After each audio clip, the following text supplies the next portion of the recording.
నమస్తే మిత్రులారా. న్యూరాలజీ ఓపీడీలో సామాన్యంగా మేము చూసే వ్యాధుల్లో వెన్ను నొప్పి, నడుము నొప్పి ఒకటి తరచుగా చూసేది. ఎక్కువ మంది డిస్క్ ప్రాబ్లంతో వచ్చేవాళ్ళు ఉంటారు. కానీ దానికన్నా ఎక్కువ కారణాలు మన లైఫ్ స్టైల్ వల్ల వస్తుంది, జీవన శైలి గురించి. ఇది మన అందుబాటులో ఉంటుంది కాబట్టి మనమే దాని గురించి సరి చేసుకోవచ్చు కాబట్టి ఈ విషయం మీద కొంచెం మాట్లాడాలని అనుకున్నాను. నడుము నొప్పితో వచ్చే వాళ్ళలో డిస్క్ ప్రాబ్లం అనేది ఒకటి, స్పాండిలోసిస్ అనేది అందరికీ కొంచెం వరకు ఉంటుంది. ఇంకా కొన్ని జబ్బుల గురించి కూడా మనం ఆలోచించి దాని గురించి టెస్ట్లు అవి చేసి కనుక్కోవాలి. అందులో ఏమైనా వేరే ట్యూబర్క్యులోసిస్ ఇన్ఫెక్షన్ కానీ, క్యాన్సర్ కానీ, లేదా స్పాండైలోలిస్థెసిస్ కానీ, స్పాండైలో ఆర్థరైటిస్ కానీ, ఇలాంటి కొన్ని జబ్బులు ఉన్నాయి. కానీ ఎక్కువ మందికి లైఫ్ స్టైల్ ఇష్యూస్తో నొప్పులు వస్తాయన్నమాట. చాలామంది ఏమంటారంటే, నేను కొంచెము శ్రమపడ్డాను, ఏదో బరువు ఎత్తాను, లేకపోతే కొంచెం ఆడుకున్నాను, కొంచెం ఎక్కువ నడిచాను, ఏదో ఒకటి చేశాను, ఇంకా దాని తర్వాత ఈ నొప్పి మరింత ఎక్కువైపోయింది, నాకు మధ్య మధ్యలో వస్తూ ఉంటుంది, కానీ కొంచెం రెస్ట్ తీసుకుంటే తగ్గిపోతుంది, ఈసారి తగ్గట్లేదు, అందువల్ల మీ దగ్గరికి వచ్చాను. ఇది ఒక కామన్, సాధారణంగా మేము చూసే సిచ్యువేషన్ అన్నమాట. అయితే ఇలాంటప్పుడు మేము చేసేదానికి కొంచెం లిమిటేషన్స్ ఉంటాయి. మనము లైఫ్ స్టైల్ ఇంప్రూవ్మెంట్ అనేది ప్రతివాడు వాళ్ళు చేసుకోవాలి. అందుకని దాని గురించి కొన్ని విషయాలు నేను వివరణ చేసి చెప్దాం అనుకున్నాను. దాంట్లో ఒకటి ఏంటంటే, మన యాక్టివిటీ లెవెల్ ఎలా ఉందో లైఫ్లో అదొకటి చాలా ముఖ్యమైనది అనమాట. ఏమవుతుందంటే, మన వయసు పెరిగే కొద్దీ మన యాక్టివిటీ తగ్గిపోతూ ఉంటుంది.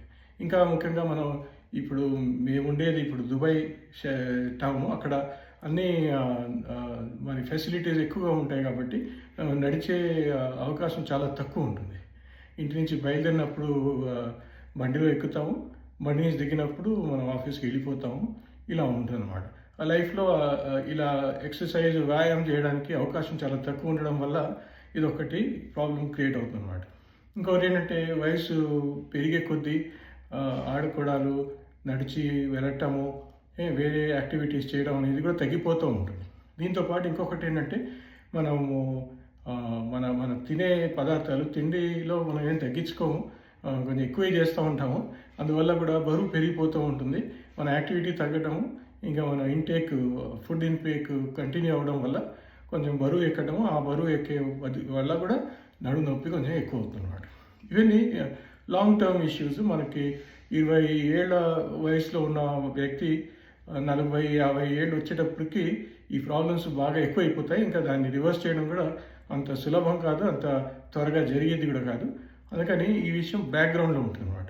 ఇంకొక బ్యాక్గ్రౌండ్ విషయం ఏంటంటే, స్పాండిలోసిస్. అది కూడా వయసుతోనూ, మన యాక్టివిటీతోనూ, మన జెనెటిక్స్తోనూ పెరిగే టైప్ ఆఫ్ ఇష్యూ అనమాట. అది ఇంకొకటి. దాని తర్వాత ఇంకొకటి చాలా తరచుగా మేము చూస్తున్నది, సామాన్యంగా చాలామందికి జరిగేది ఏంటంటే విటమిన్ డి డెఫిషియన్సీ. ఇది కూడా ఒకటి చాలా ఎక్కువ అయిపోయింది ఈ మధ్య. ఎందుకంటే మన లైఫ్ స్టైల్ అలా అయిపోయింది. బయట తిరగటము, బయట వెళ్ళటము అనేది బాగా తగ్గిపోవడం వల్ల సన్ ఎక్స్పోజర్ తక్కువ అయిపోయి అందరికీ విటమిన్ డి డెఫిషియన్సీ కూడా వస్తుంది. విటమిన్ డి ఏం చేస్తుందంటే, మన ఇంటెస్టైన్స్, మన పేగుల్లో కాల్షియం అబ్జార్ప్షన్ ఎక్కువ చేస్తుంది. ఇంకా ఎక్కువ కాల్షియం ఉన్నది బోన్స్లోకి ఎక్కువ వెళ్తుంది అన్నమాట. అయితే బోన్ బిల్డింగ్కి చాలా అవసరం. ఇంకా డెఫిషియన్సీ అయితే మెల్లమెల్లగా బోన్స్ కూడా కొంచెం వీక్ అవుతాయి. ఇంకా దానికి రివర్స్ చేయడం కూడా అంత సులభం కాదు, అంత ఫాస్ట్ కాదు. అందరూ కనుక్కుంటారు, తెలుసుకుంటారు, విటమిన్ కూడా తీసుకుంటారు, కానీ అది తీసుకున్న తర్వాత మళ్ళీ మర్చిపోతారు. దానివల్ల మళ్ళీ తగ్గిపోతూ ఉంటుంది.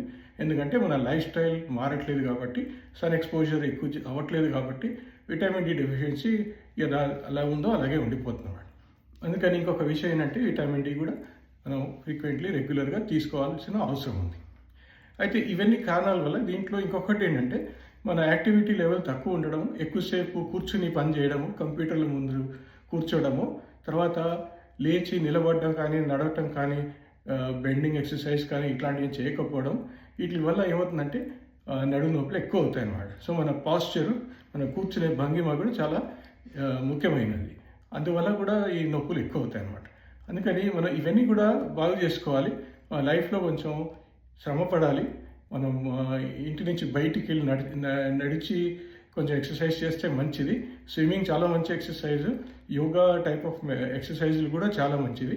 ఇలాంటివన్నీ చేస్తూ రెగ్యులర్గా విటమిన్ డి సరి చేసుకోవడము, మన కూర్చున్నప్పుడు మన కూర్చునే భంగిమ కూడా కొంచెం ఇంప్రూవ్ చేసుకోవడము, మన నడుము కొంచెం స్ట్రైట్గా పెట్టుకుని కూర్చోవడము, ఎక్కువసేపు కూర్చోకపోవడము, చాలాసేపు కూర్చొని పని చేయాల్సి వస్తే కొంచెంసేపు లేచి కొంచెం బాడీ స్ట్రెచ్ చేసుకోవడం, ఇలాంటివన్నీ చేస్తూ ఉంటే ఈ బ్యాక్ పెయిన్స్ కొంచెం తక్కువ అవుతాయి.